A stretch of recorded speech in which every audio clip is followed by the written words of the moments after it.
Tonight, a federal grand jury has indicted Wisconsin judge Hannah Duggan on charges that she helped an undocumented immigrant escape arrest.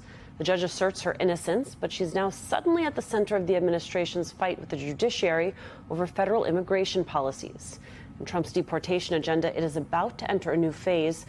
The New York Times reports that the administration is directing more FBI, drug, and gun agents toward immigration enforcement as it ramps up a crackdown across more than 24 U.S. cities in the coming days.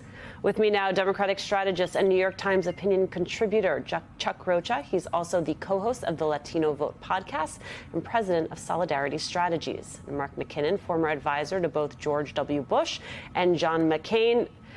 Gentlemen, Mark, let's start with you. This Wisconsin case and the fact that they are now going after this judge, it would seem to be an escalation in the tension between the administration and the judiciary on this question of immigration enforcement. Sure it is, and that's exactly what the administration wants. That they're trying to press immigration issues wherever they can because they realize that this is where they have the most latitude with American voters.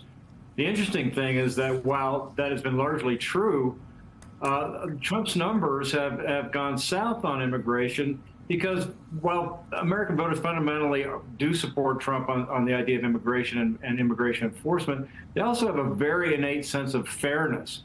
So there's deportations without hearings and deporting people to foreign countries into foreign prisons without due process is really where people draw the line, even hardcore Republicans.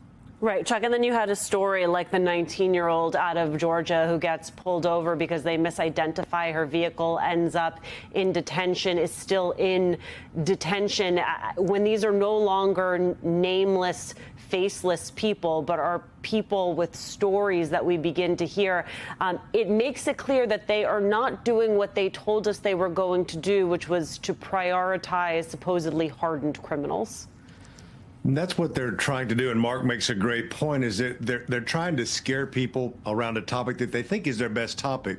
Recent polling would show, and focus groups we've been doing, is that the American public is all fine to getting rid of quote-unquote bad people that come here to do bad things, as long as there's a due process. And the more real stories, like the young woman in Georgia that you're talking about, who wasn't even in the truck that the cops thought. And the local police dropped that suit, but said, we're not even going to tell ICE about that. They can deal with that over there. Why an innocent woman who came here legally trying to get her documentation right is now in custody because she was just misidentified in the wrong truck. The more of these stories, along with the children we've seen in San Antonio last week that needed prescription drugs, cancer, all these things add up to where the American people do not have an appetite for folks that are just getting sent away with no due process. Right, Mark, I think there is what we've been talking about, which is the human aspect of all of this and the way in which that changes the narrative. But I also think there's this reporting that we're just talking about, the Justice Department refocusing even more FBI agents on immigration enforcement.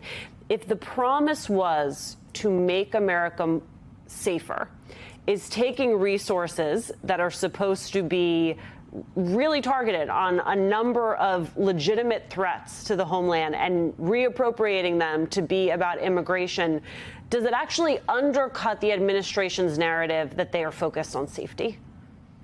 I think it does. And the part of the story here is the story that's not being told. I mean, the story that's being told is that money and resources are being diverted to immigration.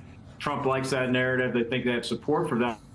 The story that's not being told is those resources are being taken away from prosecution of white-collar crime. So we're prosecuting people who are largely just coming here to try and work for a living and letting off the hook people who are ripping off Americans, millionaires and billionaires, because they're not prosecuting white-collar crimes, foreign lobbying, and money laundering. So I think if you ask most Americans, they'd say, well, you know, actually, the worst crimes are being committed by the people who are really ripping us off, who have all the money in the first place.